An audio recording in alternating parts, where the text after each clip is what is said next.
ফের অর্জুন সিংকে সিআইডি তলব। টেন্ডার দুর্নীতি মামলায় অর্জুন সিংকে দ্বিতীয়বার ডেকে পাঠালো সিআইডি। বেলা 12টায় হাজিরা দিতে নোটিশ সিআইডির। হাইকোর্টের নোটিশ মেনেই ডেকে পাঠালো সিআইডি। ফের অর্জুন সিংকে সিআইডি তলব এবং টেন্ডার দুর্নীতি মামলায় দ্বিতীয়বার তাকে ডেকে পাঠালো সিআইডি।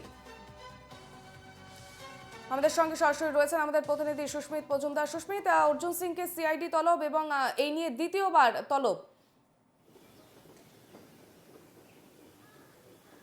একেবারেই দেখো অর্পিতা, গত 12 তারিখে অর্জুন সিংকে ডাকা হয়েছিল। তিনি কিন্তু সরাসরি এখানে না এসে, অর্থাৎ ভবানী ভবনে না এসে সরাসরি তিনি আদালতের দ্বারস্থ হন এবং আদালতে যখন তিনি যান, আদালত থেকে তাকে জানিয়ে দেওয়া হয় যে তাকে যেতেই হবে, যেহেতু জিজ্ঞাসাবাদ করছেন সিআইডি এবং যেই দুর্নীতির বিষয় রয়েছে, তার বিরুদ্ধে অভিযোগ রয়েছে, সেই অভিযোগের উত্তর তাকে দিতে হবে। এবং যদিও 4 ঘন্টার বেশি জিজ্ঞাসাবাদ করা চলবে না, এমনটাই জানিয়ে একটি ডেট দিয়ে দেওয়া হয়েছিল। অর্থাৎ গত 14 তারিখে তিনি এসেছিলেন, তার কাছে জিজ্ঞাসাবাদ করেছেন সিআইডি আধিকারিক যারা ছিলেন। তারা জিজ্ঞাসাবাদ করার পর বেশ কিছু নথি তাদের কাছে এসেছে, সেই সমস্ত তারা জোগাড় করেছে। জোগাড় করার পর তারা পরবর্তীকালে যে পুরসভা, ভাটপাড়া পুরসভা নিয়ে যে অভিযোগ এসেছিল, সেই অভিযোগ তারা খতিয়ে দেখার জন্য সরাসরি ভাটপাড়া পুরসভায় তারা চলে যান এবং টেন্ডার পাইয়ে দেওয়ার নামে যে অভিযোগ হয়েছিল যে তার নিকটাত্মীয় তারা টেন্ডার আদৌ পেয়েছিল কিনা, তার বিনিময়ে কেউ পয়সা পেয়েছিল কিনা,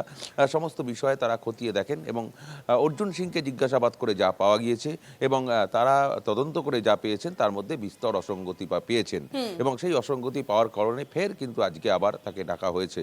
যদিও 12টার সময় টাইম দেওয়া হয়েছিল, এখন প্রায় 12টা 15 প্লাস হয়ে গিয়েছে, এখনো পর্যন্ত কিন্তু অর্জুন সিং আসেনি। তবে বাড়ি থেকে তিনি যখন বেরিয়েছেন তখন কিন্তু তিনি বলেই গিয়েছিলেন যে তিনি সিআইডি এর ভবানী ভবনে তিনি আসবেন। যদিও রাস্তায় সমস্যা থাকতে পারে, ট্রাফিক থাকতে পারে, সেই কারণে দেরি হতে পারে, তবে তিনি আসছেন এটা কিন্তু এই ব্যাপারে নিশ্চিত। তিনি কিন্তু জানিয়েছেন, আসার সময় তিনি বাড়ির থেকে বেরোনোর সময় তিনি সাংবাদিকদের মুখোমুখি হয়েছিলেন এবং তিনি কিন্তু সেটা নিশ্চিত করেছেন যে তিনি এই ভবানী ভবনে আসছেন। আর কিছুক্ষণের মধ্যেই তিনি কিন্তু এখানে আসবেন এবং যে সিআইডি যা জিজ্ঞাসাবাদ করবেন সেই জিজ্ঞাসাবাদের সঠিক উত্তর তিনি দেবেন, এমনটাই জানিয়েছেন। তবে এই আজকের যে ডাকা, আবার দ্বিতীয়বার যে ডাকা, এখানে একটা রাজনৈতিক প্রতিহিংসা তিনি দেখছেন এবং তাকে বিষক্রিয়া করে মেরে ফেলা হতে পারে, এমনটাও কিন্তু তিনি আশঙ্কা করছেন।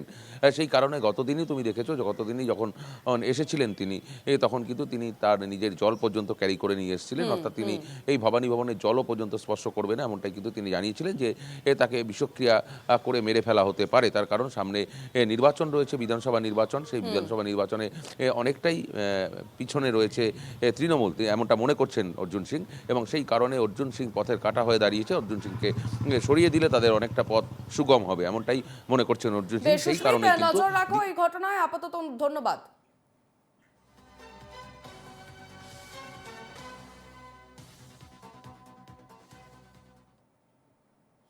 সিআইডি হাজিরার আগে ফের রাসায়নিক আশঙ্কা অর্জুনের। 2026-এর বিধানসভা ভোটে তৃণমূল ক্ষমতায় থাকাতে খুনের চেষ্টা করছে।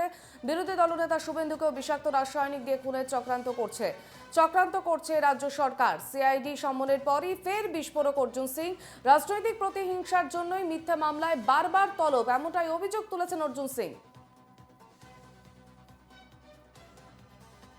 আজকে ডাকলো, এই ডাকার 2 মাস, মানে লাস্ট ডাকা থেকে 2 মাস মধ্যে আমাকে আবার একটা টেস্ট করাতে হবে। এই পুরো শারীরিক টেস্ট হয়, যেটা kidney test, liver test, blood test, সমস্ত রকম টেস্ট হয়, হার্ট রেসপিরেটরি টেস্ট, আপনার ওই হার্টের টেস্ট সব করাতে হয়, ব্রেনের টেস্ট সব করাতে হয়। এটা আমরা করিয়ে রেখে দিয়েছি যাতে কোনো ধরনের কোনো ঘটনা ঘটার আগে আমাকে কোর্টে তো প্রমাণ দিতে হবে। আমি তো মুখে মমতা ব্যানার্জির মতন মুখে ওই ওপিডি তৈরি করে দিলাম, গল্প সাজিয়ে দিলেন যে হসপিটাল তৈরি হয়েছে 30 বছর ধরে, 20 বছর 25 বছর ধরে, সেখানে ওপিডি নেই, উনি ওপিডি নাকি তৈরি করে দিচ্ছেন। তো ওনার মতন তো আমরা মিথ্যা কথা বলতে পারবো না। আমাদের সঙ্গে সরাসরি রয়েছেন আমাদের প্রতিনিধি দেবপ্রিয় সরকার। দেবপ্রিয়, আমরা শুনলাম অর্জুন সিং তিনি সাংবাদিকদের মুখোমুখি হয়ে যে বিস্ফোরক মন্তব্য করলেন, তিনি যেমনটা বলছেন যে বিরোধী দলনেতা শুভেন্দু অধিকারীকেও বিষাক্ত রাসায়নিক দিয়ে খুনের চক্রান্ত করা হচ্ছে, পাশাপাশি তৃণমূল ক্ষমতায় থাকায় খুনের চেষ্টা করা হচ্ছে তাকে।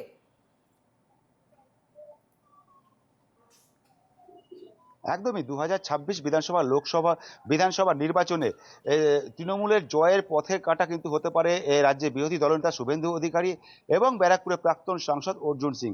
সে কারণে এই দুই পথের কাঁটা সরাতেই তাদেরকে কিন্তু এইভাবে বিষাক্ত রাসায়নিক প্রয়োগ করে তাদেরকে খুন করার চক্রান্ত করছে রাজ্য সরকার, এমনটাই কিন্তু অভিযোগ করলেন ব্যারাকপুরের প্রাক্তন সাংসদ অর্জুন সিং।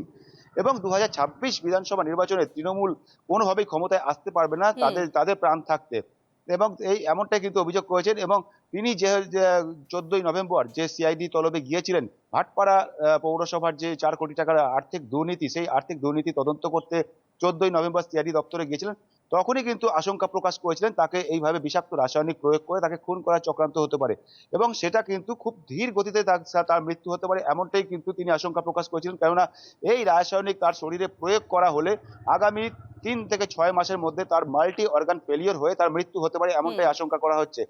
অর্থাৎ স্লো পয়জন প্রয়োগ করে তাকে খুন করা হতে পারে এবং রাজ্যের বিরোধী দলনেতা শুভেন্দু অধিকারীকেও ঠিক একইভাবে খুন করা হতে পারে, এমনটাই কিন্তু আশঙ্কা প্রকাশ করেছিলেন। এবং আজকে এই ভাটপাড়া পৌরসভার যে আর্থিক দুর্নীতি, সেই আর্থিক দুর্নীতির দ্বিতীয়বার সিআইডি তলবে আজ সিআইডি দপ্তরে যাওয়ার আগে কিন্তু আবারও সেই একই অভিযোগ করলেন।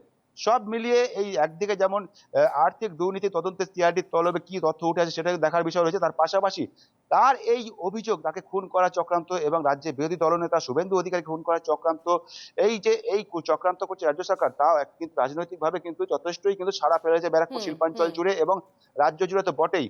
কেননা তার যদি এই যে সিআইডি তলবে তাকে যদি এই রাসায়নিক প্রয়োগ করে তার যদি কোনো ক্ষতি হয়, তিনি ইতিমধ্যেই এই রাসায়নিক বিষক্রিয়া হয়েছে কিনা ইতিমধ্যেই তিনি পরীক্ষা নিরীক্ষা করেছেন বেশ সারা শরীরে দেবপ্রিয়, কিন্তু। আমরা আবারও পরে তোমার থেকে আপডেট নেব। আপাতত ধন্যবাদ।